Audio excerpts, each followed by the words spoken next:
మీ TV YouTube channel వ్యాపార ప్రకటనల కోసం ఈ నెంబర్కు సంప్రదించండి 903226562006 వ్యాపారం మీది ప్రకటన మాది. Welcome to Mee TV news. నేను మీ ప్రసాద్. మీరు చూస్తున్నది Mee TV news. Motivate, educate, entertain. ఈరోజు మన గెస్ట్ మేకల రాజేంద్ర గారు, బీసీ సప్లాన్ సాధన కమిటీ తాలూకా అధ్యక్షుడు. మన స్టూడియోకి వచ్చి పలు విషయాల మీద చర్చించుకుందాం. 56% ఉన్న బీసీలు కేవలం ఓట్లేసే యంత్రాలుగానే చూస్తున్నారు ప్రస్తుతం ఉన్న రాజకీయ పార్టీలు. మనకి ఇంకా ఎక్కడో జరుగుతుంది. ఇంత ఓటు బ్యాంక్ ఉన్నా మనం ఇంకా వెనుకబడే ఉంటున్నాం. దానికోసం కొత్తగా ఈరోజు మన రాజేంద్ర గారిని అడిగి చేస్తాం. సార్ నమస్కారం సార్, మా స్టూడియోకి వచ్చినందుకు. నమస్కారం అండి. చెప్పండి సార్, ఏంటి అసలు ఎక్కడ అన్యాయం జరుగుతుంది బీసీలకి? యాక్చువల్గా బీసీలు 56% ఉన్న బీసీలు భారతదేశంలో కానీ, తెలంగాణ రాష్ట్రంలో కానీ, ఉమ్మడి ఆంధ్రప్రదేశ్లో కానీ తరతరాలుగా నష్టపోతూనే ఉన్నారు. తరతరాలుగా మోసగించబడుతూనే ఉన్నారు. పేరుకే మేము 56% ఉన్నని బీసీలు ఉన్నారు, కానీ ప్రభుత్వాలు కేవలం బీసీలని ఓటు బ్యాంకు యంత్రాలు కానీ, ఓట్లేసే మనుషులు కానీ చూస్తున్నారు తప్ప వీళ్ళు సమాజంలో సగభాగం ఉన్నారు. ఈ సమాజ నిర్మాణానికి సగభాగం వాళ్ళు కష్టపడుతున్నారు. వాళ్లకు బడ్జెట్లో కానీ, అవకాశాలు కానీ సగం అందించాల్సిన అవసరం ఉందని ప్రభుత్వాలు ఏనాడు ఆలోచించలేదు. ఇక వీటన్నిటిని దృష్టిలో పెట్టుకొని ఎప్పుడైతే ఎస్సీ ఎస్టీలకు సప్లాన్ అని కిరణ్ కుమార్ రెడ్డి ఉమ్మడి ఆంధ్రప్రదేశ్ ఉన్నప్పుడు తీసుకురావడం జరిగిందో, దాన్ని అమలు చేస్తున్న క్రమంలో ఈ సప్లాన్ మాకు కూడా కావాలని బీసీ సప్లాన్ సాధన కమిటీ ఏర్పడడం జరిగింది. కల్వకుర్తిలో గత 7 సంవత్సరాలుగా బీసీ సప్లాన్ సాధన కమిటీ పేరు మీద బీసీ సప్లాన్ ఏర్పాటు చేయాలి. బడ్జెట్లో బీసీల అలొకేషన్ ఎక్కువగా జరగాలి. అదేవిధంగా బీసీల సమస్యల మీద పోరాటం చేస్తూ, బీసీ కులాల మీద జరిగిన దాడులను ఎదుర్కొంటూ, బీసీలపై అణచివేతను ఎదుర్కొంటూ మేము పోరాటాలు చేస్తున్నాం. ఇప్పటికీ 8వ సంవత్సరం గడిచిపోయింది. ఇది బీసీలు మేమెంతో మాకంతా అనే నినాదంతో ఢిల్లీ స్థాయిలో కూడా జంతర్ మంతర్లో ఏరియాలో కూడా ధర్నాలు చేసినా కూడా వాళ్ళ హక్కులు సాధించలేకపోతా ఉన్నారు. ఇది ఎక్కడ లోపం జరుగుతుంది సార్? బీసీలు అంటే మన దగ్గర కూడా చాలా మంది నాయకులు ఉన్నారు, చాలా మంది ఒక చాలా సీనియర్లు ఉన్నారు. అందరు ఇంత బీసీ 56% ఉన్న బీసీలకి ఇంకా అన్యాయం జరుగుతుంది. ఎందుకు సార్? అసలు ఎవరి నిర్లక్ష్యం ఇది? యాక్చువల్లీ ఇది తెలుసుకోవాలంటే ఫస్ట్ బీసీలలో ఎన్ని కులాలు ఉన్నాయి, అసలు బీసీలు కులాలుగానే ఎందుకున్నారు? బ్యాక్వర్డ్ క్యాస్ట్ అనేది ఒకటే కులం కాకుండా దీంట్లో 112 కులాలు మన తెలంగాణ రాష్ట్రంలో ఉన్నాయి. కులాలుగా విడిపోయిన తర్వాత కులాలుగా కలవకపోవడం వల్లనే ఈ రోజు అన్యాయం జరుగుతుంది. గత 50 సంవత్సరాలుగా చాలా మంది బీసీ ఉద్యమాలు చేస్తూ బీసీ నాయకులందరూ మేమెంతో మాకంత అనే వాటా, రాజకీయాలలో కూడా మాకంత వాటా కావాలని చెప్పేసి చేయడం జరిగింది. మనకందరూ తెలుసు 70 సంవత్సరాలు గడిచిపోయిన తర్వాత ఉమ్మడి ఆంధ్రప్రదేశ్లో కానీ, ఇప్పుడున్న తెలంగాణ రాష్ట్రంలో కానీ కనీసం ఒక్క బీసీ ముఖ్యమంత్రి లేకపోవడం అనేది దుర్భరమైన పరిస్థితి. ఎక్కడైతే చట్టసభల్లో బీసీల గురించి మాట్లాడే ఎమ్మెల్యే స్థాయిలో ఉంటారో వాళ్ళు కనీసం బీసీలకు రావాల్సిన వాటా మాట్లాడే అవకాశం ఉంటుంది. కానీ దయనీయ పరిస్థితి ఏంటంటే బీసీలని ఓటు బ్యాంక్ యంత్రాలు కన్నా చూస్తున్నాయి. రాజకీయ పార్టీలు ఏవైతే ఉన్నాయో వాళ్ళ కబంధ హస్తాల్లో రాజకీయ పార్టీలను పెట్టుకొని అగ్రవర్ణాలు మొత్తం బీసీలకు టికెట్ లేకుండా ఎమ్మెల్యే స్థాయిలోనే వాళ్ళని ఆపేసి రాజకీయంగా ఎదుగుదల చేయకపోవడం వల్ల, ఈ రాజకీయాలలో లేకపోవడం, ఎమ్మెల్యే స్థానాలు లేకపోవడం వల్ల, అసెంబ్లీలో ప్రశ్నించే గొంతు లేకపోవడం వల్ల బీసీలకు పూర్తిగా అన్యాయం జరుగుతుంది. అదేవిధంగా ఈ ప్రతి ప్రభుత్వం కూడా కులానికి ఒక పథకం పెట్టి, సపోజ్ గొర్రెల పథకం, చేపల పథకం, బీసీలని యూనిట్ గా చూడకుండా కులాలుగా విభజిస్తూనే ఈ బీసీలని మొత్తం విడదీసి చేస్తున్న రాజకీయ పథకాన్ని మీరు ఎట్లా చూస్తారు? అంటే వాళ్ళని డౌన్ చేయడానికి, అభివృద్ధి చేయడానిక? ఖచ్చితంగా డౌన్ చేయడానికి. ఈ రోజు మారుతున్న నాగరికతలో చేపలు పట్టుకోవడానికి చేపల వలలు ఇస్తాము, పిల్ల చేపలు ఇస్తాము అని చెప్తున్నారు కదా. నిజంగా గొర్రెలు మేపుకోవాలనుకుంటున్నారు కదా. దాన్నే గొర్రెల పథకం ఇచ్చి ఏదో ఆ నయాన 50,000 60,000 ఇచ్చి సబ్సిడీ ఇచ్చే బదులు నిజంగా పారిశ్రామికవేత్తలుగా రావాలంటే ఒక సొసైటీకి ఇచ్చేసి ఒక ₹1 కోటి ఇచ్చేసి ఆంధ్రాలో చేపల చెరువులు పెద్దగా తోపించి వేస్తే పారిశ్రామికవేత్తలుగా బీసీలు ఎదుగుతారు. అదే గొర్రెల పథకం ఉంది, ₹1 కోటి ₹2 కోట్ల ఒక యూనిట్ ఇచ్చి దాన్ని సరైన పద్ధతులు ఇప్పుడున్న బయట మేపే అట్లా కాకుండా మంచి పారిశ్రామికంగా డెవలప్ చేసి ఉత్పత్తి పెంచే విధంగా పారిశ్రామికవేత్తలుగా రూపొందించవచ్చు. కానీ అట్లా చేయకుండా చదువులకు దూరం చేస్తూ గొర్రెలు కాసుకుంటున్నాం, బర్రెలు కాసుకుంటున్నాం, చేపలు పట్టుకుంటున్నాం, ఈదులు గీసుకుంటున్నాం, ఇక్కడే ఉండాలని రాజకీయ పార్టీలు పూర్తిగా కొన్ని ఆ పథకాలన్నా పూర్తిగా సమూలంగా మారుస్తున్నాయంటే అట్లా అటకొరగానే ఉంటున్నాయి. అంటే బీసీలో మేధావులు లేరా? అక్షరాస్యత లేదా? వాళ్ళకి ఎందుకు ఇలాంటి ఆలోచన రాలేకపోయి ఇంకా మనం ఈ శతాబ్దంలో ఇప్పుడున్న జనరేషన్లో కూడా ఇంకా వాళ్ళ రాజకీయ నాయకులు చెప్పే మాటలు నమ్ముతూ వాళ్ళు ఇచ్చిన గొర్రెలు కానీ వలలు కానీ చిన్న చిన్న పరికరాలను తీసుకొని వాళ్ళకే జై కొడుతున్నాం, వాళ్ళకే ఓట్లు వేస్తున్నారు బీసీ. అయితే ఇది మీరు అడిగిన క్వశ్చన్ అర్థం చేసుకోవాలంటే కొంత లోతుగా వెళ్లాల్సిన అవసరం ఉంది. బీసీలను చూస్తే నిజంగా నైపుణ్యం కలిగిన ఉత్పత్తి సాధకాలు, ఉత్పత్తి నైపుణ్యం కలిగిందంటే కేవలం బీసీలు మాత్రమే. ఎందుకోసం అంటే 200 అడుగులు 100 అడుగుల తాటి చెట్టుని ఎక్కి మనుషులకు కావాల్సిన కళ్ళను సేకరించి పంచే తెలివి ఎవరికి ఉందంటే గౌడన. ఇంకెవరన్నా ఎక్కగలుగుతారా? ఎక్కలేరు. బురదలో వెళ్ళి పెద్ద పెద్ద చెర్లోకి వెళ్ళి చేపలు పట్టుకొచ్చి రకరకాల చేపలు తీసుకొచ్చి పెట్టే ముద్రాజులకు ఉంది. ఇంకెవరికన్నా ఉందా? ముద్రాసి వారికి ఉంది. ఇంకా ఏమంటారు, మనుషులకు కావాల్సిన దూదితోని వస్త్రాలను వేసి మానాన్ని కాపాడిన చరిత్ర నైపుణ్యం ఎవరికి ఉందంటే చేనేత కులస్తులకు, పద్మశాలీలకు మాత్రం. ఇలా ప్రతి ఒక్కటి మనిషికి కావాల్సే కూడు, గుడ్డ, నీడ, ఈ 3 అవసరాలు తీయడానికి ప్రతి ఒక్క బీసీ కులం పనిచేసే నైపుణ్యం ఉంది. మిగతా కులాలు ఏవైతే ఉన్నాయో వాళ్ళు డబ్బుల రూపాయనో లేకపోతే ఆధిపత్యం రూపాయనో భూముల రూపాయనో ఉన్నాయి తప్ప నైపుణ్యాన్ని నమ్ముకొని, కష్టాన్ని నమ్ముకొని బీసీలు ఉన్నారు. మా తాత ముత్తాతల కాంచి కూడా బీసీలకు ఏముందంటే, మాకు పనొచ్చు, ఎవరిని చేయి చేసి అడుకోవాల్సిన అవసరం లేదు, ఎవరి మీద నెత్తి మీద చేయి పెట్టి వాడిని ముంచి మేము బాగుపడాలని అవసరం లేదు. కాబట్టి నా నైపుణ్యం, నా దగ్గర చదువు ఉంది, లేకపోతే నా దగ్గర తెలివి ఉంది, నా తెలివితోని, నా శక్తితోని, నాకున్న మా తాత ముత్తాతలు ఇచ్చిన పనిని చేసుకొని బతుకుతా. కాబట్టి ఇవన్నీ రావద్దు అని వాళ్ళ కాళ్ళ మీద నిలబడడానికి ప్రయత్నం చేస్తున్నారు. కాబట్టి ఈ రాజకీయాల దృష్టి చూడలే కాబట్టి, మాకు రాజకీయ అనుభవాన్ని ఇవ్వలేకపోయారు కాబట్టి బీసీలు వెనుకబడుతున్న దానికి ఒక ఉదాహరణ. ప్రస్తుతం రాజకీయ పార్టీలు బీసీలను ఎందుకు గుర్తించట్లేదు? వాళ్ళకి తగిన స్థానాలు కానీ కల్పించలేకపోతున్నారు. అంటే వాళ్ళ లోపమా, మన బీసీల లోపమా? ఇక్కడ 2 రకాలు ఉంటాయండి. ఎలక్షన్లు దగ్గరకు వచ్చేంత వరకు 4 సంవత్సరాలు 5 సంవత్సరాల వరకు బీసీల పక్షం ప్రతి రాజకీయ పార్టీ చెప్తారు. బీసీల పేరు మీద డిక్లరేషన్ ఇస్తారు. బీసీల రాజకీయ పార్టీల్లో బీసీ సెల్ అని చెప్పేసి సెల్ పెడతారు. మీకోసం వింటాం, సామాజిక న్యాయం చేస్తామని చెప్తారు. కానీ తీరా టికెట్లు ఇచ్చే అంశం వచ్చేసరికి లాస్ట్ మూమెంట్లో వచ్చేసి మీ దగ్గర డబ్బు లేదు, అవతల ఉన్న వ్యక్తి బాగా డబ్బులున్న వ్యక్తి గెలుపు గుర్రాలని లెక్క మీద ఇచ్చి మీకు గెలిచిన తర్వాత మళ్ళీ వేరే పదవులు ఇస్తామని చెప్పేసి ఆశ పెట్టి అప్పటికప్పుడు గెలుపు గుర్రాల పేరు మీద బీసీలకు అన్యాయం చేస్తున్నారు. ఓకే, ఇప్పుడు బీసీలకు ఇదివరకు సప్లైన్ ఉంటుండే. దానికి ఒక సప్లైన్ అంటే మీకు తెలుసు ఆ విషయం ఏంటంటే, ఒక బ్యాంకు ద్వారా ఏదైనా నిరుద్యోగుడు ఇంత అమౌంట్ తీసుకొని ఏదైనా పరిశ్రమ స్టార్ట్ చేయడానికి ఒక అవకాశం ఉంటుండే. ఇప్పుడు అలాంటి అవకాశాలు కనీసం బీసీలో ₹1 కూడా పండలేదంటున్నారు ఎప్పుడు అడిగినా కూడా. అయితే యాక్చువల్గా బీసీ ప్లాన్ అనేది అది కనుమరుగైపోతుంది. అయితే ఇప్పటికీ చరిత్రలో బీసీ సప్లాన్ లేదండి. కిరణ్ కుమార్ రెడ్డి ప్రభుత్వం ఉన్నప్పుడు ఎస్సీలకు ఎస్టీలకు సప్లాన్ తీసుకొచ్చేసి ఆ సప్లాన్ ఉద్దేశం ఏంటంటే, బడ్జెట్ లో సపోజ్ వీళ్ళకు ఒక 1000 కోట్లు కేటాయిస్తే ఆ 1000 కోట్లు ఆ సంవత్సరంలో ఖర్చు పెట్టాలి. ఒకవేళ ఖర్చు చేయని పక్షంలో ఆ 1000 కోట్లు క్యారీ ఫార్వర్డ్ చేస్తూ నెక్స్ట్ ఇయర్ కలపాలి, మళ్ళీ కొత్త బడ్జెట్ అలొకేషన్ జరగాలి. ఒకవేళ 1000 కోట్లలో 500 కోట్లు ఖర్చు పెట్టారు, 500 కోట్లు మిగిలినాయి. నెక్స్ట్ బడ్జెట్ లో ఇంకో 1000 కోట్లు, ఆ 1000 ప్లస్ 500 1500 కోట్లు ఖర్చు పెట్టాల్సి వస్తుంది. ఇది దీని సప్లాన్ ఉద్దేశం. దానికోసం ఎస్సీ ఎస్టీలకు ఉంది, బీసీలకు మాత్రం లేదు.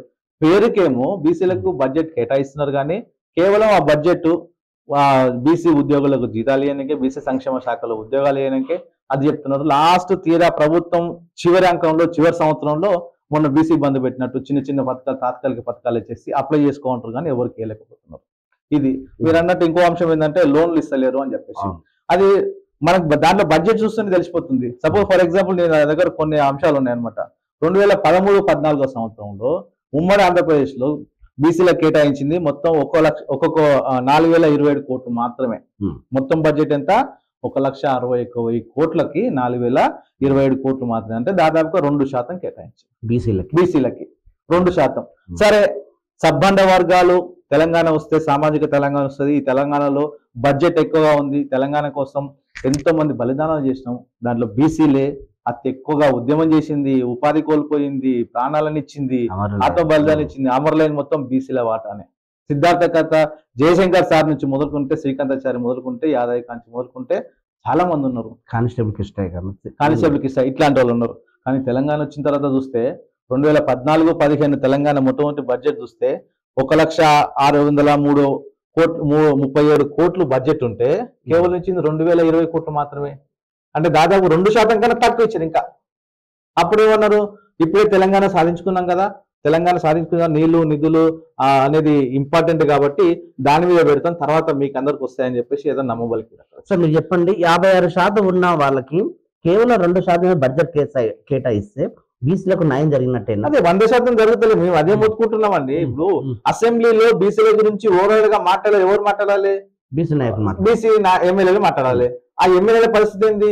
టికెట్లు ఇస్తారో ఎవరో గట్టిగా మాట్లాడతాన ఉద్దేశంతో వాళ్ళు మాట్లాడలేకపోతున్నారు. టికెట్ల కాడికి వచ్చేసరికి ఇస్తారో ఎవరో అని చెప్పేసి వాళ్ళు ఇంకా మనం చూస్తే 2022-23 బడ్జెట్ కానీ 2023-24 బడ్జెట్ కానీ చూసుకుంటే కేవలం 2% మించలేదండి ఇంతవరకు. ఎప్పుడు కూడా 2% మించలేదు ఇప్పటివరకు. ఇప్పుడు రేవంత్ రెడ్డి ప్రభుత్వం వచ్చిన తర్వాత 2024-25 ఆర్థిక సంవత్సరంలో 2,70,890 కోట్ల బడ్జెట్ పెడితే ఇచ్చింది 8,000 కోట్ల రూపాయలు మాత్రం ఇచ్చింది. అంటే కొంత ఇప్పటికి ఒక 2.5% అట్లా కొంచెం పెంచడం జరిగింది. దీనికి రిలేటెడ్ గానే ఒకటి అడుగుతానండి మీకు, ఏంటంటే బీసీ బీసీ బీసీ అంటున్నాం కదా, మన బీసీలను కాపాడుకోవాలి, బీసీ హక్కులను సాధించుకోవాలని. మొన్న జరిగిన ఎలక్షన్ లో అక్కడక్కడ చాలా మంది బీసీ నాయకులు, బలమైన నాయకులు ఓడిపోయారు, ఓడగొట్టారు కూడా. అది ఎక్కడ లోపం జరిగిందంటారు? అది లోపం అంటే ఏంటంటే పార్టీ తీసుకునే నిర్ణయం అంటారు? పార్టీ తీసుకునే నిర్ణయం కూడా రాదు కదా. అయితే ప్రజల్లో ఏమైతుందంటే కేసీఆర్ మాకు ఇంత అన్యాయం చేసిండు, కేసీఆర్ అన్యాయం చేసిండు, ఒక ప్రభుత్వం ఈ ప్రభుత్వం అన్యాయం చేసింది, ఈ ప్రభుత్వం పోవాలి, ఇంకో ప్రభుత్వం వచ్చేసి రావాలనే ఉద్దేశంతో ఉన్నది. ఇదే కాంగ్రెస్ పార్టీ నవంబర్ 22 తారీఖు కామారెడ్డిలో బీసీ డిక్లరేషన్ అని ప్రకటించడం జరిగింది. దాంట్లో పెద్ద ఆకర్షణీయంగా బీసీలకు విజేస్తాం అని చెప్పారు. రాహుల్ గాంధీ జోడో యాత్రలో కానీ, తర్వాత వరంగల్ డిక్లరేషన్లు కానీ, సామాజిక తెలంగాణనే మాది, ఖచ్చితంగా సామాజిక సమీకరణ చూసేసి ప్రతి పార్లమెంటరీ నియోజకవర్గాలకి 2 లేదా 3 సీట్లు ఖచ్చితంగా బీసీలకు ఇస్తామని చెప్పడం జరిగింది. ఆయన ప్రకటించడం జరిగింది. అయితే అక్కడ 6 నెలల ముందు నుంచి బీసీల పక్షాన ఉంటామని ప్రకటించి జనాల మూడంతా మారిన తర్వాత తీరా ఎలక్షన్కి వచ్చేసరికి ఏమైంది? ఇచ్చేసరికి అప్పుడు జనాలు ఓవరాల్ గా ఆలోచించలేని పరిస్థితి. కాబట్టి అప్పుడు కాంగ్రెస్ ఇస్తానగా మూవ్మెంట్ లో ఉంటారు. మనం కాంగ్రెస్ ఇచ్చిన ఒకసారి మేనిఫెస్టో చూస్తే స్థానిక రిజర్వేషన్లు 22% నుంచి 42% ఇస్తున్నారు. అది మాకేంటంటే స్థానిక సంస్థల్లో ఎంపీటీసీ కానీ, సర్పంచ్ కానీ, జెడ్పీటీసీ కానీ, మున్సిపల్ కౌన్సిలర్ కానీ, మున్సిపల్ మేయర్ కానీ, ఇట్లాంటి దాంట్లో ఇప్పటికి తగ్గిపోతున్నాయి. ఇంకా విచిత్రం చెప్పాలంటే దేశంలో ఎక్కడ లేని రిజర్వేషన్ల సాకు చూపి, సుప్రీంకోర్టు సాకు చూపి కేసీఆర్ మా గొంతుకు వచ్చింది. ఎలా అంటే 50% మించొద్దని సుప్రీంకోర్టు తీర్పిచ్చింది అన్నారు. కానీ 50% మించొద్దని చెప్పిన తర్వాత ఎస్సీ ఎస్టీలకి వాళ్ళ జనాభా శాతం ఎంత పెరిగితే అంత వాళ్ళకి పెరగాలి. అంటే ప్రతి సంవత్సరం ఎస్సీలకు ఎస్టీలకు జనాభా పెరుగుతుంది కాబట్టి రిజర్వేషన్ పెరుగుతాయి. ఇప్పుడు తగ్గేది ఎవరి? బీసీలే మాత్రం తగ్గుతున్నాయి. చూసుకుంటే 37% నుంచి 22% పడిపోయినాయి. 22% అంటే కొన్ని చోట్ల అయితే 1-2% కూడా తగ్గిపోయి 11% కూడా వచ్చేసినాయి అక్కడ. సపోజ్ ఆమన్గల్ మున్సిపాలిటీ పరిధి చూసుకుంటే ఎస్టీల జనాభా ఎక్కువ ఉంటుంది, వాళ్ళ సీట్లు పెరిగితే తగ్గాల్సింది ఎవరివి? బీసీల తగ్గుతున్నాయి. అట్లా దాని ఉంది స్థిరంగా ఖచ్చితంగా 42% పెంచుతామని చెప్పేసి నేను దీని రిలేటెడ్ గా ఒకటి అడుగుతున్నాను. గత ప్రభుత్వాలు ఉమ్మడి గవర్నమెంట్ ఉన్నప్పుడు అలాంటి అన్యాయం జరిగింది. పోరాడి సాధించుకున్న తెలంగాణలో నీళ్లు, నిధులు, నియామకాలు 55% ఉన్న బీసీలకు అత్యధికంగా నిధులు కానీ, ఉద్యోగాలు కానీ అన్ని మనకి రావాలి, అంటే బీసీలకి రావాలి. అలాంటప్పుడు ఇప్పుడు పోరాడి సాధించిన తెలంగాణ గత ప్రభుత్వం అట్లా ఇప్పుడున్న గవర్నమెంట్ దీని మీద ఎక్కడ మనది లోపం, అంటే మన వాయిస్ వినిపించలేకపోతా ఉన్నా అంటారు. అంటే మేమేమంటున్నాం అంటే బీసీ పేరు మీద టికెట్లు తెచ్చుకున్న ఎమ్మెల్యేలు, బీసీల మేము మాకు టికెట్లు కావాలని గెలిచిన ఎమ్మెల్యేలు శాసనసభల్లో, చట్టసభల్లో మాట్లాడాల్సిన అవసరం ఉంది. అదేవిధంగా ఇప్పుడున్న కాంగ్రెస్ ప్రభుత్వం గత ప్రభుత్వాలన్నీ కూడా మోసం చేసినాయి. ఈసారి మేము అట్లా కాదు, మా రాహుల్ గాంధీ నోటికుంటూ వచ్చినది మేము తూచా తప్పకుండా ఉంటాం, కామారెడ్డి డిక్లరేషన్ లో మేము పాటిస్తామని చెప్పేసి రేవంత్ రెడ్డి గారు ఆ రోజు పిసిసి ప్రెసిడెంట్ గా, ఈనాటి ముఖ్యమంత్రిగా ప్రకటించడం జరిగింది. ఆ రోజు నిజంగా బీసీలందరూ రాష్ట్ర వ్యాప్తంగా నమ్మారు. ఎందుకంటే ఆ కేసీఆర్ ప్రభుత్వం మోసం చేసింది కాబట్టి సరే వీళ్ళు కూడా చేస్తారు అనేది ఎక్కడ నమ్మడం అనేది బీసీలకు అలవాటు అయిపోయింది. నమ్మడం, మంచితనాన్ని మనుషులు నమ్మడం అనేది. సో దానికి అనుగుణంగానే ఏమన్నారు, బీసీలకు రాజకీయ ప్రాధాన్యత ఇస్తున్నారు. రాజకీయ ప్రాధాన్యత ఇస్తుంటే అక్కడ ఎమ్మెల్యే టికెట్లు ఎట్లా ఇవ్వకపోయినారు, కానీ 2 రాజ్యసభ మాత్రం బీసీలకు ఇవ్వడం జరిగింది. అదేవిధంగా రాబోయే ఎమ్మెల్సీలలో ఖచ్చితంగా 50% పైన బీసీలకు ఇవ్వాలని డిమాండ్ చేస్తున్నాం. అదేవిధంగా ప్రతి మండలిలో బీసీలకు ప్రత్యేక గురుకుల పాఠశాల పెడుతున్నారు. అది ఖచ్చితంగా కట్టాల్సిన అవసరం ఉంది. తర్వాత 5 ఏళ్లలో 1,00,000 కోట్ల రూపాయలు ఖర్చు పెడతారు బీసీల కోసం అన్నారు. కానీ కేటాయింపులు చూస్తే ఒక సంవత్సరంలో 8,000 కోట్లు ఒకటి పెట్టిండు, 1,500 కోట్లు గురుకులాల పేరు పెట్టిండు, 9,500 కోట్లు పెట్టిండు. కానీ ఇంకా ఎన్ని రావాలి మాకు? వాళ్ళు చెప్పిన ప్రకారము 1,00,000 కోట్లు అంటే 90,500 కోట్ల రూపాయలు 5 ఏళ్ళలో ఖర్చు పెట్టాలి. మరి ఎట్లా ఖర్చు పెడతారని చెప్పాలి, దాని బడ్జెట్ ఇవ్వాలి. ఇది కాకుండా 20,000 కోట్లతో సప్లాన్ ఏర్పాటు చేస్తామని దాన్ని ప్రత్యేకంగా నొక్కి వక్కానించి చెప్పడం జరిగింది. ఈ మధ్యనే మా డిప్యూటీ చీఫ్ మినిస్టర్ బట్టి విక్రమార్క గారు బీసీలకు సప్లాన్ ఇస్తున్నారు. మేమందరూ ఆహ్వానించేదగ్గ అంశం అది. మేము త్వరగా కాంగ్రెస్ పార్టీని, ముఖ్యమంత్రిని, డిప్యూటీ సీఎం గారిని కోరుతున్నాం. మీరు ఖచ్చితంగా సప్లాన్ 20,000 కోట్లతో మీరు అన్న ప్రకారం ఏర్పాటు చేయాలని కోరుకుంటున్నాం. అదేవిధంగా ఇప్పటిదాకా మీరు అన్నారు కదా, ఇంత ముందుకు తెలంగాణ రాకముందుకు ఆదరణ అనే పథకంలో ఉమ్మడి ఆంధ్రప్రదేశ్ లో ఆదరణ అనే పథకంలో బీసీలకు కొంత లోన్ ఇచ్చి పరికరాలు కొనుక్కొని వాళ్ళ కుటుంబం ఉండే. దాన్నే మేము ప్రశ్నిస్తే మన జాతీయ నాయకులు కానీ, రాష్ట్ర నాయకులు కానీ, ఆర్ కృష్ణ నాయకంలో కానీ, తర్వాత జాజుల శ్రీనివాస్ గౌడ్ గారి నాయకత్వంలో ఉద్యమాలు చేస్తే బీసీ బంద్ అని తీసుకురావడం జరిగింది. విచిత్రం ఏంటంటే బీసీ బంద్ లాస్ట్ అయిపోయే ముందులో తీసుకొచ్చి అప్లికేషన్లు తీసుకొని బీసీల నుంచి డబ్బులను ఖర్చు పెట్టించి బీసీ బంద్ ఇచ్చింది. 50,000 ఇస్తే, 1,00,000 రూపాయలు ఇస్తే ఎవరికి ఇచ్చిండో అప్లై చేసుకున్న వాళ్ళకి కనీసం 1% కూడా ఇవ్వలేకపోయిండు. అంటే అన్యాయం చేసినట్టే లెక్కలో చూపించిండు, డబ్బులు మాత్రం ఇవ్వలే. కాబట్టి ఇప్పుడు కాంగ్రెస్ ప్రభుత్వాన్ని, రేవంత్ రెడ్డి గారిని ఏం కోరుతున్నాం అంటే, మీరు నిజాయితీగా ఎంత ఖర్చు పెడతారో అంతే ఖర్చు పెట్టండి, కానీ లెక్కలు ఎక్కువ చూపించి మాకేదో మభ్యపెట్టడం చూపించి మళ్ళీ ఇవ్వకుండా తీవ్ర అన్యాయం చేయొద్దని కోరుకుంటున్నాం. అందుకే దాంట్లోనే మీరు అన్నట్టు 10 లక్షల రుణం నిరుద్యోగులకు ఇస్తా అన్నారు. ఈ సంవత్సరం నుంచి మొదలు పెట్టండి, ఈ సంవత్సరం నుంచి బీసీలకు మొదలు పెట్టండి అంటే మీరు రాష్ట్ర ప్రభుత్వం వాళ్ళు ప్రకటించిందని డిమాండ్ చేస్తున్నాం. అవును, వాళ్ళు అయితే కామారెడ్డిలో జరిగిన బీసీ డిక్లరేషన్ లో యువతకు 10 లక్షల రుణం ఇస్తున్నారు. స్వాగతించేదగ్గ విషయం. మీరే యూనిట్ సెలెక్ట్ చేయండి, మీరే యువతకు ట్రైనింగ్ ఇవ్వండి, స్కిల్ డెవలప్మెంట్ ట్రైనింగ్ ఇవ్వండి, 10 లక్షలు రుణం ఇవ్వండి. ఆ 10 లక్షలతో ఖచ్చితంగా పెడదారి పట్టకుండా యూనిట్ ఏర్పాటు చేసి కష్టించి పనిచేసే విధంగా దారి చూపిస్తే ఆర్థికంగా స్వావలంబన వస్తుంది. ఎప్పుడైతే ఆర్థికంగా స్వావలంబన వస్తుందో బీసీ కులాలకు మంచి జరుగుతుంది. మీరు చెప్పండి, బీసీ నాయకులకు మీరు ఏం చెప్పదలుచుకుంటున్నారు?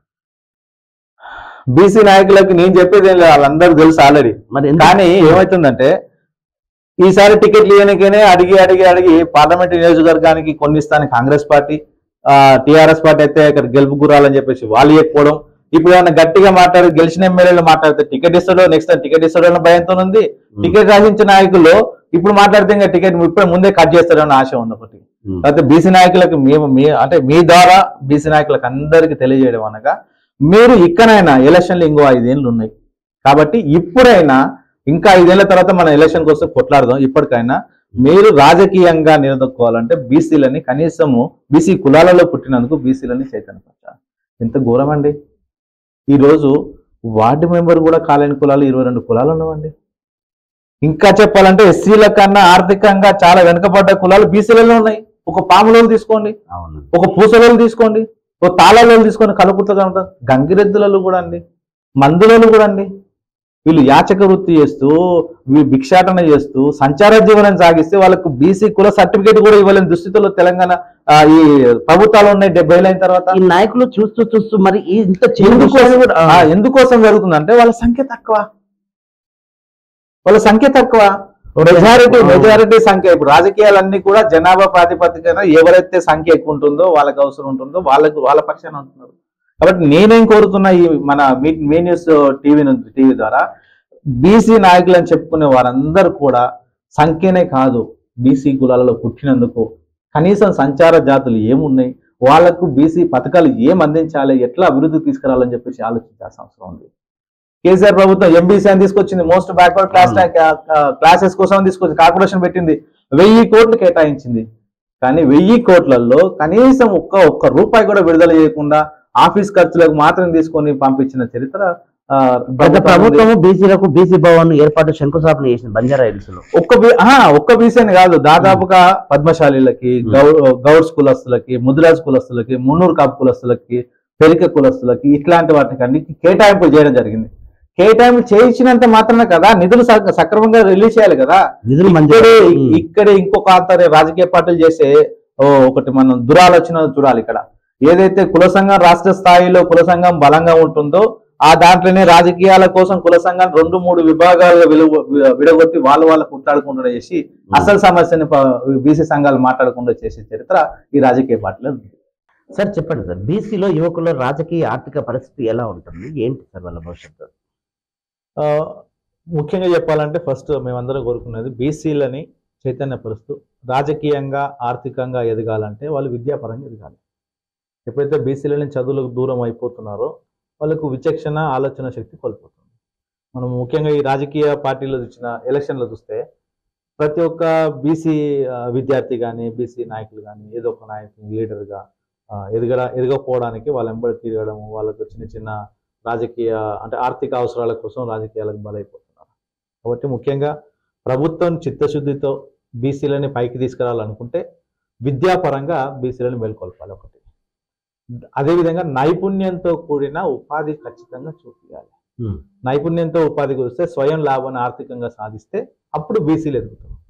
దానికోసం ప్రభుత్వాలు చిత్తశుద్ధితో ఒక స్కీమ్ ఇంప్లిమెంట్ చేయాలంటే ఏ ఏరియాలో ఏ ఇండస్ట్రీ అవసరం, ఆ ఇండస్ట్రీ సరిపోయిన స్కిల్స్ ఉన్నాయా లేవా, ఆ స్కిల్స్ ఎట్లా పెంపొందించాలి, ఆ స్కిల్స్ ఇచ్చిన తర్వాత వీరికి ఉపాధి ఏ విధంగా చూపించాలి, ఉత్పాదక సాధనాలు పెంచితే తప్ప వీళ్ళు ఎదగరనమాట. గత వేల సంవత్సరాలుగా బీసీలు వాళ్ళ పనుల వల్ల వాళ్ళు చేసే ఉత్పాదక శక్తి వల్ల ఈ దేశ జీడిపి పెరుగుతుంది. దాంట్లో ఈ దేశ అభివృద్ధిలో భాగం కావాలంటే ఆర్థికంగా ఖచ్చితంగా డెవలప్ కావాలి. ఆర్థికంగా కావాలంటే చదువు పరంగా కావాలి. చదువు పరంగా ఊతమిస్తూ చదువు పరంగా వచ్చిన స్కిల్స్ని నైపుణ్యాన్ని పెంపొందిస్తూ ఆర్థిక చేయూతనిచ్చేసి నిలదొక్కునే విధంగా చేస్తే తప్ప ఆర్థికంగా ఎదగలేరు. సార్ మీ అనుభవంతో చెప్పండి సార్. ఇప్పుడున్న యువకులు ఎవరైనా రాజకీయంలోకి రావాలనుకుంటే వాళ్ళ బ్యాక్గ్రౌండ్ సరిపోవట్లేదు, వాళ్ళకు రాజకీయ బ్యాక్గ్రౌండ్ ఉన్న వాళ్ళని ఎదగనిస్తున్నారు. ఇప్పుడున్న రాజకీయ నాయకులను తట్టుకొని వీళ్ళు రాజకీయం చేసే పరిస్థితి ఉందంటారా? అదే వస్తుంది. ఇప్పుడు బీసీలు ఎప్పుడైతే వాళ్ళ స్వయం శక్తిని నమ్మలేకపోతున్నారు, ఒక కొండా లక్ష్మీ బాపూజీని, ఒక ధర్మభిక్షని కానీ, ఒక సర్దార్ సర్వాయి పాపన్న గౌడ్ని తీసుకుంటే వాళ్ళు ఏ స్థాయి నుంచి వచ్చినారు, ఎక్కడ కష్టపడినారు? వాళ్ళు ఆర్థికంగా లేకపోయినా దాన్ని ఏమంటారు, వాళ్ళు నమ్ముకున్న సిద్ధాంతం కోసం కష్టపడి పనిచేయడం జరిగింది. కానీ ఇప్పుడున్న ఈ ధన రూపేణ ఎప్పుడైతే పెరిగిపోయిందో రాజకీయాలలో డబ్బు లేకపోవడం వల్ల రాజకీయాలకు వెనుకబడుతుంది. కాబట్టి రాజకీయం చేయదలుచుకున్న ఎవరైతే బీసీ నాయకులు ఉన్నారో యువకులు ఉన్నారో మీరు రాజకీయంగా ఎదగాలంటే ఆర్థికంగా స్థిరపడాలి. ఆర్థికంగా స్థిరపడుతూనే మన బీసీ సమాజానికి చేతనిచ్చి చేయి పట్టుకొని వాళ్ళ ఒక సమూహాన్ని మనం పైకి తీసుకురాగలిగితే అప్పుడు మనల్ని నమ్ముతారు. సో మీరు ఏదైతే చేయాలనుకుంటున్నారో ముందే చేయండి, చూపిస్తే అప్పుడు బీసీ నాయకులు నమ్ముతారు. కానీ విచిత్రం ఏమవుతుందంటే బీసీలందరూ కూడా డబ్బులకు అమ్ముడుపోతారు, బీసీ నాయకులను అమ్ముడుపోతారని ఈ సమాజంలో జరుగుతుంది. దయచేసి డబ్బు సంపాదించిన రకరకాల మార్గాలు ఉన్నాయి, కానీ కుల సంఘాల పేరు మీద కుల నాయకుల పేరు మీద వచ్చి రాజకీయాలు వచ్చినప్పుడే డబ్బుల కోసం అమ్ముడుపోయి ఎక్కడెక్కడ పోతున్నారో దాన్ని చూసుకొని బీసీ యువకులు కూడా ఇది రాజకీయాలు మనకు రావేమో, డబ్బు ఉంటేనే రాజకీయాలు చేస్తేమేమో అనుకుంటున్నారు. అదేవిధంగా బీసీ ప్రజలు కూడా ఆలోచించాలి. ఎవరైతే బీసీ కార్డు మీద వచ్చి సొంతంగా నిలబడాలనుకుంటారో, కౌన్సిలర్ నిలబడాలంటారో, వార్డు మెంబర్ నిలబడాలంటారో, సర్పంచ్గా నిలబడాలంటారో వాళ్ళకి డబ్బుల గురించి ఆశించకండి. వాళ్ళు ఒకవేళ గెలిస్తే రేపు మా బీసీ వచ్చిండు, మావాడు వచ్చిండు, ఒకసారి ఏదో సందర్భంలో మాకు అవసరమైన పథకాన్ని ప్రభుత్వంతో మాట్లాడి ఇప్పేయగలుగుతాడు అని ఒకటి ఉంటుంది. ఎప్పుడైతే రాజకీయ వాటాలో భాగం వస్తే తప్ప ఆత్మగౌరవం రాదు. మనం సపోజ్ చూస్తే దేవేందర్ గౌడ్ చూస్తాం, చంద్రబాబు పీరియడ్ లో ఉమ్మడి ఆంధ్రప్రదేశ్. దేవేంద్ర గౌడ్ నెంబర్ 2 స్థాయికి వచ్చి హోమ్ మినిస్టర్ అయిన తర్వాత గౌడ్స్ కు అందరికి రాష్ట్ర వ్యాప్తంగా ఒక మంచి గుర్తింపు వచ్చింది. గౌడ్ సాబ్ అంటే హోంమంత్రి ఉన్నాడు కాబట్టి గౌడ్ సాబ్ వచ్చిందని గౌడ్స్ కు అందరికి రాజకీయ ప్రాధాన్యత వచ్చింది. అలానే ప్రతి కులంలో కూడా నాయకులు ఎదిగితే ఆ కులంలో ఉన్న యువకులకి స్ఫూర్తి దొరుకుతుంది. ఆ స్ఫూర్తిని మనం తీసుకోవాలి. కాబట్టి రాజకీయ నాయకులు బీసీ పేరు మీద మీరు ఉద్యమాలు చేయాలనుకుంటే చైతన్యపరచాల్సిన అవసరం అయితే ఉంది. సార్ చెప్పండి, బీసీల విద్యా ఉద్యోగ అవకాశాలు ఎలా ఉన్నాయి? ఇదైతే చాలా తక్కువ మాట్లాడుకుంటే తక్కువ అవుతుంది. ఎందుకంటే జనాభాలో ఎక్కువ శాతం బీసీలు, అటు ఇటు కాకుండా పూర్తి లో క్లాస్ కాదు, పూర్తి హై క్లాస్ కాదు. కాబట్టి లో క్లాస్ అయితేనేమో ఏది లేదు కాబట్టి ఖచ్చితంగా ప్రభుత్వ హాస్టల్నే బతకాలని పూర్తిగా వదిలేసి అక్కడికి వెళ్తారు. హై క్లాస్ అయితేనేమో వాడు కార్పొరేట్ గా అక్కడ వెళ్తారు. హై క్లాస్ ఎదగాలనుకొని వీళ్ళ భూములు ఆస్తులు అమ్ముకొని విద్య కోసం కార్పొరేట్ స్కూళ్ళలో కార్పొరేట్ పాఠశాలల్లో చేర్పించి విద్యను అందిస్తే అక్కడ సరిగ్గా చదువుకోలేక సరిగ్గా డబ్బులు అందించలేక అక్కడ వెనకడిపోతున్నారు.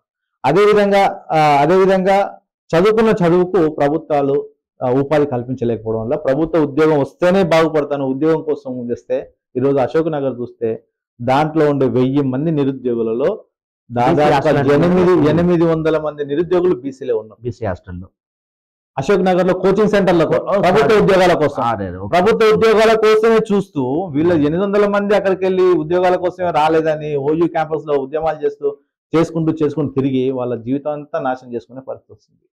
కాబట్టి ప్రభుత్వ ఉద్యోగాలే కాదు ప్రామాణికత. నిజంగా నీ దగ్గర టాలెంట్ ఉంటే ఈ నవీన భారతంలో, నవీన సమాజంలో నీ దగ్గర తెలివి ఉంటే ఏదైనా చేసుకోవచ్చు. అయితే ఇక్కడ మీరు అడగొచ్చు, సార్ ప్రభుత్వ ఉద్యోగానికి పోతే సంపాదించవచ్చు, కుటుంబం బాగుంటుంది, ఏదైనా వ్యాపారం చేసుకుని డబ్బులు ఉండవు కదా. అందుకే నేనేమంటున్నా అంటే ప్రభుత్వాన్ని డిమాండ్ చేస్తున్నాం, అయ్యా అగ్రవర్ణాల దగ్గర డబ్బులు ఉన్నాయి, రాజకీయంగా వాళ్ళకి అవకాశాలు ఉన్నాయి, ఫ్యాక్టరీలు ఉన్నాయి, అన్ని కార్పొరేట్ పాఠశాలల వాళ్ళే, కార్పొరేట్ కళాశాలల వాళ్ళే, కార్పొరేట్ హాస్పిటల్ వాళ్ళే, కార్పొరేట్ కంపెనీల వాళ్ళే. ఈ రోజు అత్యున్నతంగా ఉన్న ఆర్థిక వనరులన్నీ 98% మీ దగ్గరే ఉన్నాయి. మరి ఈ పనిచేస్తున్నంత ఎవరంటే బీసీలే. ఈ బీసీలను పైకి తీసుకురావాలంటే నిజంగా నిజాయితీ ఉండి ప్రభుత్వం ఆలోచిస్తే ఈ 98% ఉన్న నిరుద్యోగులు ఎవరుతున్నారో వీళ్ళకు ఉపాధి కల్పించే మార్గంగా చేస్తే తప్ప మనం పైకి రాలేకపోతున్నాం. వాళ్ళు ఏదైతే మనం ఈ మధ్యన చూస్తున్నాం, చాలా మందిని ఎక్కడే ఉంటాడు, డబ్బులు ఉంటాయి, పేరుకు మాత్రం వాళ్ళ ఇంకా ఒక ట్యాగ్ లైన్ ఉంటుంది, వచ్చేసి డబ్బులు వెదజల్లి ఉంటుంది. కానీ అదే స్థాయిలో ఒక 30 ఏళ్ళుగా ఒక బీసీ రాజకీయం చేస్తుంటే దాని ప్రాచుర్యం ఒక్క రోజులో, నెల రోజులు వచ్చి డబ్బులు చల్లితే గెలిచిపోతున్నాం. రాజకీయాలు అట్లా అయిపోతున్నాయి. కాబట్టి బీసీ నిరుద్యోగ యువత అవుతుందో, బీసీలు కానీ ఎవరన్నా కానీ నిరుద్యోగ యువత అవుతుందో, మీరు చదువుకొని ప్రభుత్వ ఉద్యోగమే రావాలని కోరుకోకుండా మీరు చదివిన చదువుతో పాటు మీరు స్కిల్స్ పెంచుకొని స్వయంగా మనము ఆర్థిక స్వావలంబన సాధించే దిశగా మనం పరిగెత్తి తప్ప, ఆర్థిక స్వావలంబన సాధిస్తే తప్ప మనం రాజకీయంగా మనం నిలదొక్కుకోలేము. అది సార్ చెప్పండి, ఫైనల్ గా బీసీల భవిష్యత్ కార్యాచరణ ఏంటి, ఎలా ఉండబోతుంది? ఇప్పుడైతే మొన్న మా రాష్ట్ర నాయకులు ఢిల్లీలో మాట్లాడడం జరిగింది, హైదరాబాద్ లో మాట్లాడడం జరిగింది. మా ముందున్న 2 ఉద్యమాలు ఉంటాయి. ఒకటి కాంగ్రెస్ ప్రభుత్వం ఈ మధ్యనే వచ్చింది, రేవంత్ రెడ్డి గారి నాయకత్వంలో ముఖ్యమంత్రిగా ఏర్పాటు జరిగింది. వారి మీద మీ కామారెడ్డి డిక్లరేషన్, బీసీ డిక్లరేషన్ మీరు చెప్పిన విధంగా అమలు చేయాలి అని దాని మీద పోరాటం చేయాల్సింది ఉంది, వాళ్ళని అడగాల్సిన అవసరం ఉంది, మేము లాబింగ్ చేయాల్సిన అవసరం ఉంది. రెండో అంశం వచ్చేసి ఈడబ్ల్యూఎస్ రిజర్వేషన్ల అంశం మీద అది మేము మాట్లాడాల్సిన అవసరం. ఈ 2 ఉద్యమాలు బీసీ సమాజం అవసరం, కొట్లాడాల్సిన అవసరం ఉంది భవిష్యత్ కాలంలో. రాష్ట్ర స్థాయిలో మీరు ఉద్యమం చేస్తారు? రాష్ట్ర స్థాయిలో ఈ కామారెడ్డి డిక్లరేషన్, బీసీల ఆర్థిక అంశాల మీద కాంగ్రెస్ ప్రభుత్వం నిజంగా డిక్లరేషన్ అమలు కాకపోతే కార్యాచరణ ఎలా ఉండబోతుంది? అమలు కాకపోతే ఈ అమలుని తీసుకొచ్చి ఈ ఏదైతే డిక్లరేషన్ ఉందో గ్రామాన తీసుకెళ్తాం, యువకులకు తీసుకెళ్తాం, వాళ్ళ డిక్లరేషన్ చదివి వినిపించిన తర్వాత చెప్పేసి మాకెందుకు ఇస్తలేరమంటాం, రేపు రాజకీయ వాటా మీరు ఎప్పుడైతే చేయరో ఓట్లు మావే, సీట్లు మావే, ఖబర్దార్ అని చెప్పేసి కొట్లాడి ఈసారన్నా ఖచ్చితంగా వస్తుంది. ఎందుకంటే మీరు గత 70 ఏళ్లలో చాలా మంది మా పూర్వీకులు పెద్దవాళ్ళందరూ చదువుకోలేదు. ఇప్పుడు కూడా ఒక నినాదం ఇస్తే నినాదం వెంబడి, అయితే నియత్తు అంటే మాట ఇస్తే తప్పమనే నియత్తోని రాజకీయాలు నడిచినాయి. ఇప్పుడు మా యువత మేల్కొన్నది, యువత చదువుకుంటుంది. ఈ చదువుకున్న యువత ఎవరిని మోసం చేస్తారో, ఎవరిని మోసం చేస్తారో గ్రహిస్తే ఈ ప్రభుత్వాలన్నీ కూడా పడిపోతాయి. బీసీ సప్లైన్ తాలూకా అధ్యక్షునిగా మీరు 7 సంవత్సరాలు అవుతుంది అంటున్నారు కదా, ఈ 7 సంవత్సరాల్లో మీరు ఏమన్నా సాధించారా? అవేంటి? Okay, good. బీసీ సప్లైన్ సాధన కమిటీ ఏర్పడి 7 సంవత్సరాలు అని చెప్పింది కదా. 7 సంవత్సరాలు మొదట నేను అయినప్పుడు అసలు బీసీల సమస్యలు, స్థితిగతులు అర్థం చేసుకోవడానికి నాకు 2-3 నెలల టైం పట్టింది. మేము మొట్టమొదటి చేసింది ఏంటంటే బీసీ ప్రజాప్రతినిధులందరినీ రాజకీయ పార్టీలకు అతీతంగా, ప్రతి ఒక్క రాజకీయ పార్టీలన్నిటిని కలిపి ఒక దగ్గర కూర్చొని దీని మీద యోజన చేయడం జరిగింది. అసలు బీసీ సమస్యలు అంటే బీసీలను ఏకం చేయడంలో ఏం చేద్దాం అని చేయడం జరిగింది. చేసిన తర్వాత సమస్యలు ఏమన్నా ఫస్ట్ చేసుకోవడం జరిగింది. ఆ తర్వాత మేజర్గా బీసీ సప్లైన్ సాధన కమిటీ రాష్ట్ర మహాసభలు కలుగుర్తిలో నిర్వహించుకోవడం. రాష్ట్ర మహాసభలో దాదాపుగా 350 మంది అయిపోయినారు. మేము సాధించిన మొట్టమొదటి విజయం ఏంటంటే కలువకుర్తిలో బీసీ కుల సంఘాలని ఏకం చేయడం జరిగింది. దాదాపుగా 25 కుల సంఘాలని వాళ్ళ అధ్యక్ష ప్రధాన కార్యదర్శిని వాళ్ళు 10 మందిని సమీకరించి బీసీ కుల సంఘాలను మీకందరికీ, మీరు ఒంటరి కులం కాదు, మీ చిన్న కులం కాదు, మీకు ఎవరు సపోర్ట్ లేదనుకోవచ్చు, ఇది బీసీ సప్లైన్ సాధన కమిటీ మీకు అందరికీ మనం అందరం కలిసి బీసీ సమాజంగా ఏర్పడాలని చెప్పేసి వాళ్ళందరిలో ఏర్పాటు చేయడం జరిగింది. అందరిని కలుపుకొని పోవడం జరిగింది, వాళ్ళని కలవడం జరిగింది అనమాట. సో ఇది మేము సాధించిన ఒక మొట్టమొదటి విజయం. రెండోది వచ్చేసి పలు అంశాలుగా, మొట్టమొదటిది బీసీ అనే అంశము, నాలెడ్జ్ పెంచడము, అసలు బీసీలు అంటే ఎవరు, బీసీల కోసం ఏం చేయాలి, నెక్స్ట్ మనం ఎట్లా పోరాడాలని చెప్పడం ఒకటి. ఆ వంతు కుల సంఘాలను సమీకరించడం, వాళ్ళకు చెప్పడం, కలవడం జరిపింది. రెండవది బీసీల మీద చాలా అన్యాయాలు జరిగినాయి.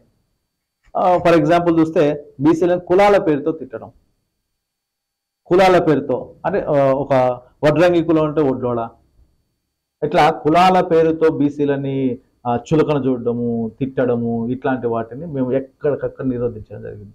మనోభావాన్ని దెబ్బతీయడంలా చేసి మనవాళ్ళు మేము ఉత్పత్తి కులాల మేము పనిచేసి ఎంత ఘోరంగా ఉత్పత్తి కులాలు ఉన్నాయంటే, ఇప్పుడు నాయి బ్రాహ్మణులు ఉన్నారు, మనిషి మొత్తం జుట్టు పెరిగి అంద వికారంగా కనబడి మొత్తం చీమలు పేర్లు వాసన వచ్చే పరిస్థితిలో ఉంటే గడ్డం గీసి సంవత్సరం అంతా గీసి పొలం కాడికి వెళ్ళి భిక్షం అని బొంగడు బట్టి అడుక్కునే పరిస్థితి నాయ బ్రాహ్మణులది.